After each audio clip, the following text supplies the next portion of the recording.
It's Spoilerin time! Oh, he's so angry. You should not have upset the Tom. Actually, not that bad. You're not that mad? I'm very pleased Lamar is going to stick around for its Spoilerin time, actually. Yeah, hey, how you doing?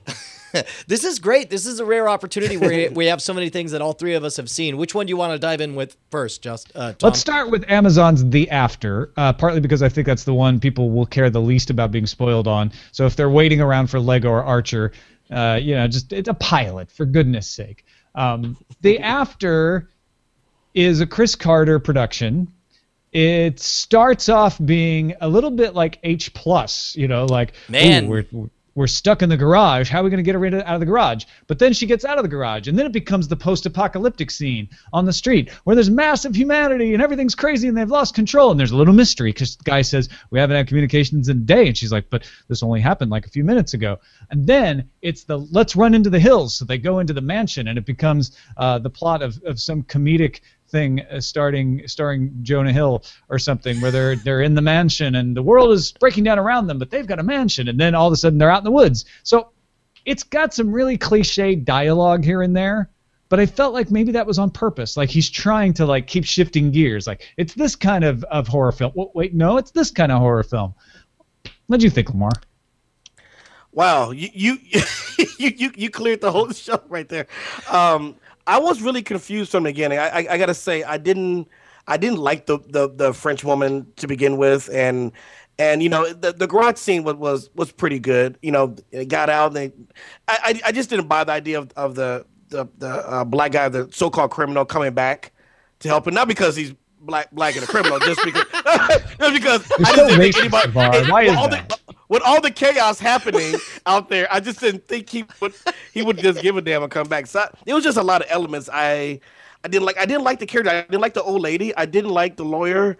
Even though I like him as an actor, I didn't bond with any of it. So when it ended, it was like, okay. They did an X-Files thing at the end. Stay tuned. And I don't know if I want to see the show after this. I don't know. That was just my.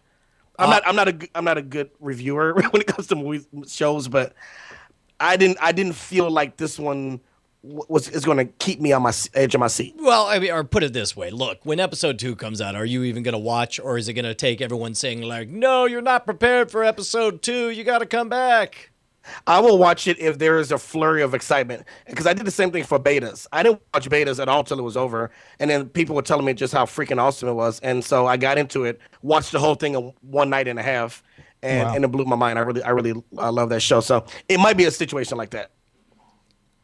Brian, what'd you think? I really, really wanted to like it a lot. And there was brief moments that I genuinely enjoyed, but you nailed it, man. It's 4 goddamn movies in a 53-minute period.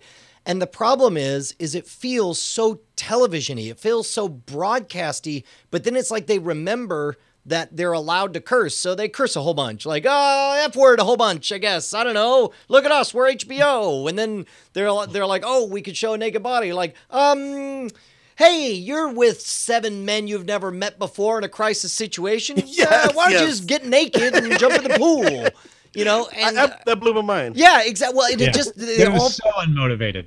Yes, exactly. And ultimately, the first act felt like a radio play, and then all of a sudden it pulls out, or like a small one-room theater or whatever, and then it pulls out, and then it's like, oh wait, no, this is 1 minute after. This is like Revolution or whatever. All the gizmos have stopped working, but by and large, the entire thing long, it made the mistake over and over and over again of telling and not showing. Like, if you want to communicate something, just show me. Don't walk in and state your objective. There was a 2-minute GD scene where people were like, what? March 7th? That's my birthday. That's my birthday too. What's your birthday? My birthday's March 7th. Hey guys, what are you talking about? I bet the next guy's birthday is also going to be March 7th. Yeah, but don't worry. Oh my God, I was right. There's 4 more guys to go, Tom. But first we have to make fun of the clown fans. I mean, there's so many things that I kind of like the clown fans. I've talked about this before. Is it has to be someone's fault when I'm not swept into a story. And if I'm distracted by something, for example, you know, in the original Men in Black, you know, I bought everything. I'm like, sure, whatever, aliens living among us. I'm swept up because I don't care. That's the director doing their job and sweeping me up into something ridiculous and putting me in a mental place where I'm unconcerned with minor things. This entire show long, I was constantly thinking like, that's a weird thing to say. Why would you go? Seems like I would go grab one of these. And it's like, what?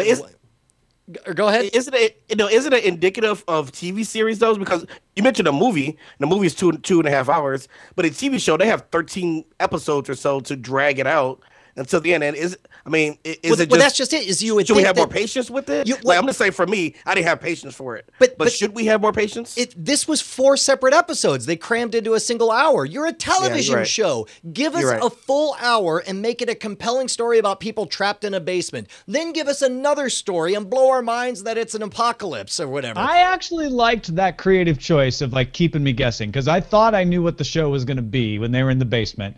And then when she got out, I thought, oh, well, okay, now she's not with them anymore. Maybe I don't. So that kept me guessing.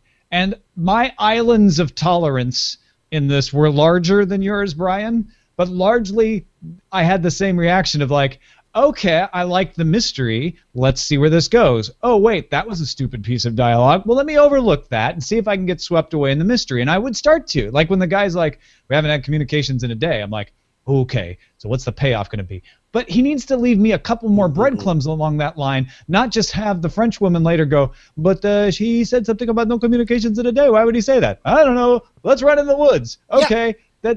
And can you just believe never paid off enough on these things that they were interesting me to keep me interested all the way to the end. All of that said, I'm still curious where this is going, and I will watch the second episode if it gets greenlit. I am curious enough that I want you to tell me what happens in that second episode if it gets greenlit. What I do. Right on. I mean, it's first of all, why didn't they just drive one of the cars out of the garage? Yeah. Well, and plus also, can we just vote that chick the least professional police officer in the entire world? One of the most. Eileen was watching this with me, and she's like, she's not a very good police officer. A police officer is all about process and doing things by the book. They always have a way to go things forward. And she's like, I don't know. And there's this brief moment where she looks like she's going to like put a bullet in a dying guy to be merciful or whatever. Yeah, like it's all Lord of the Flies. I'm like, what is this? Yeah, and then she's just hanging on the back of the emergency vehicle, not doing anything, just looking like, wow, there's a mob. I have to defend myself or control people.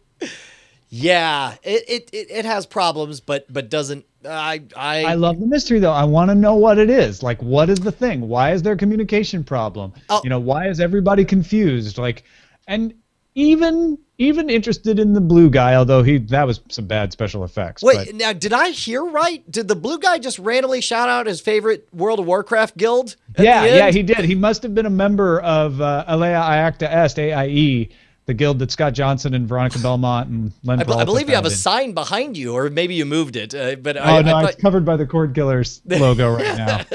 Yeah, as soon as I heard that, and what I loved was the fact that he repeated it 5 more times, so I could really get it clear. You didn't hear.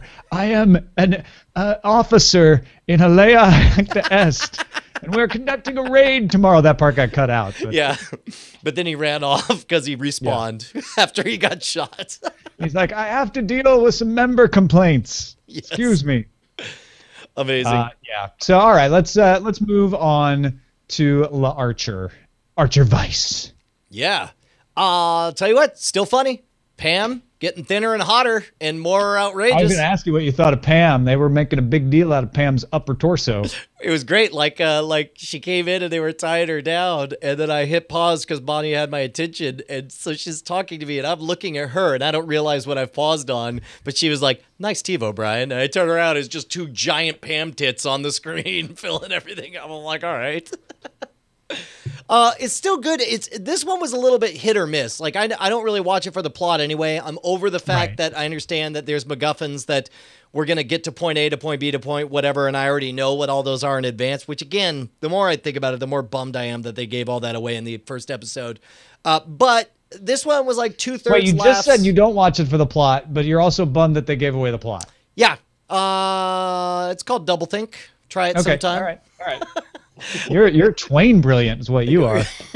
But this one was like the hits were very good, but it was about a third of the episode was misses for me. I'm sorry, did you say hits? Hits. Like when they tried to be funny and it hit in my heart and I laughed. I misheard. I apologize. Oh, the hips? Wait, what? Rhymes with hits. Oh, got it. Sorry. Is Lamar still here? He's here. I am. I'm choosing. I don't watch this series, but so spoil it. I'm just laughing at you all's jokes. So I don't mind. That and that's what this episode of Archer felt like.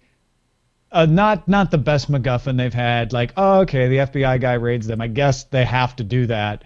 But it had some good moment jokes, some good situational comedy. So. I don't know how much of it is attention focusing because, I went to that Archer Live event and Lucky Yates is the guy who plays Algernon, what's his last name? Krieger. There you go. Krieger, and he talked about how he wanted to, be a bigger presence on the show and be in the credits or whatever. And I don't know if I'm just attention focusing now, but Krieger has gotten much more interesting to me since that event. And I feel like he's seem to have been in it all that much more than he ever was. I thought this episode he was in more because he had critical plot points where it's like he had the dart guns and he had you're right. He did have a plot line, which he almost his plot line is usually off camera and involves the animated virtual woman.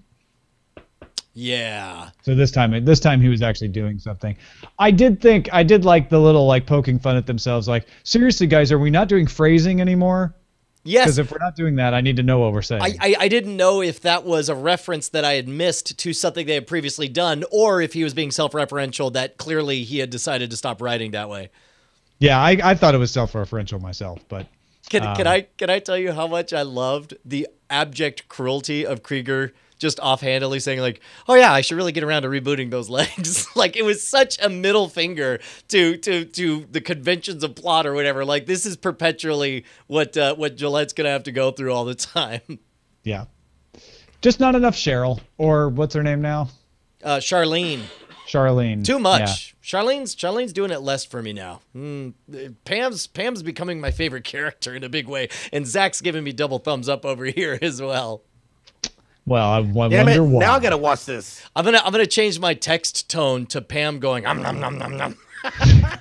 Because that's. But just to be fair, you have liked Pam through many different body types. It's not just because she's losing weight on coke. But now she's just out of control, and I love it, man. It's awesome.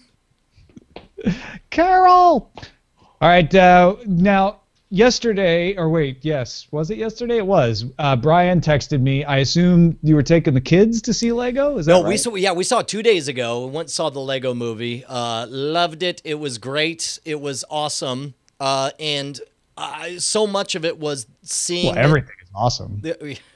By the way, that's the one thing officially that's not awesome about the Lego movie is how that song getting stuck in your head. Everything's cool when you're part of a team. Come on, Brian. I'm telling you, man. And I woke up literally the next morning, like just everything. And it's they get away with it too because of course it's a meta movie. It's a smart enough movie to understand that they're making fun of the vapid existence of our consumerist culture or whatever. And so yes, it should be a really dumb, obvious, dirt, stupid song, but also it does its job in that it gets its earworm hooked all the way into you. You know, one of the things I thought was interesting, and this is probably reading way too much into it, and certainly has nothing to do with the enjoyability of the movie, but it wasn't a simple answer. It wasn't, the world is too controlled by President Business, and we all need to rise up against him for creativity. That would have been the 1968 1972 version of this movie. Sure. Instead, there was actually a nuanced ending where they're like, actually, sometimes you do need teamwork and you do need instructions and follow the rules, and sometimes you don't. It's just knowing when the appropriate way to go is that makes it. I was like, wow, that's actually a pretty complex message for a Lego movie. Yeah, I thought so too. You saw it, Lamar, right? What? I was supposed to go today, and I got up late, and it ruined my whole day because I wanted to talk about it on this show. And so, but I will say that I did have a question because what Tom just said. Who is this targeted to? Is this a kids movie or is this really for adults, and kids will happen to like it. I mean, I'll let Tom go first, and I'll give my opinion. Well, I would assume, Brian, that this is a kids movie that is made, in that classic Sesame Street style, that adults will have their own little window into it that they can enjoy on another level just as much as the kids. Yes, and in that regard, understand this is not a Pixar movie. You are not going to cry at the end of the first act of it. It is, however, if you liked Cloudy with a Chance of Meatballs, I think you're really going to enjoy it. I thought I was not a fan of Cloudy 2, but Cloudy with a Chance of Meatballs 1, I really dug because it was fast and it was smart and it did jokes not caring if you got them or not in the background. They were clearly, about midway, the movie definitely became a disaster movie and so on. You could see that same type of writing here, and I think it played really, really well. It was a delightful surprise. The characters were all great. Who are some of the actors? I know Charlie Day was crazy 1980s astronaut guy. Yeah, Charlie Day. Will Ferrell was President Business. Right. The guy who played the receptionist in Her was the main character, Emmett. The girl who was Will Arnett was the head of NBC on 30 Rock was Wild Style. Yes. Okay, there you go. Will Arnett being Batman from Hunger Games was Wild Style. Will Arnett was Batman. Yes. Honestly, I am not one of those people who hates Ben Affleck being cast as Batman, but now I want Will Arnett to be Batman. God, how great would that be if it was Will Arnett? It might be too much. I don't know. But okay, so and this is spoiler territory, Lamar. Get ready to have this screwed up for you. That whole third act, when all of a sudden it goes live motion and it wasn't heavy-handed, and it was and all of a sudden Will Ferrell comes down and is very much talking about this family, and you realize this. What I loved was they didn't do the Toy Story Buzz Lightyear thing of, oh, my life is meaningless, I'm just a child's plaything. They didn't touch any of that at all. That was irrelevant. He jumps out of the world, he's on the ground, he sees things for what they are, and the only way he reads the fact that he's in a basement with the family is he thinks in terms of which of these things can I use in order to make things fixed in my world. It didn't emotionally affect him at all, which I dug that they had that different take on it. I don't know how I felt about the idea of that third act happening. I, in one way, loved it because one of the cool things for me about this is these were obviously Lego fans who wrote this movie. They didn't shy away from making fun of the fact that they don't have fingers, and they had all the crazy stuff that ends up just getting the gross Band-Aid that ends up in your Lego blocks. Yeah. And they made that into a thing. And all of the ways that you use Legos, they used Legos. Apparently every single scene in this could, in fact, actually be built with Legos. So when they came out of that, I was like, oh, now we're going to get the it's really just a play set that was made by the dad. And they did that. But it also fit. It also fit with everything, that the way they had set everything up. And I think the fact that they didn't turn it into now he can't move. He was actually moving around there trying to get back into the world. I thought they handled it well. I wonder if I would have liked the movie better if they hadn't done that.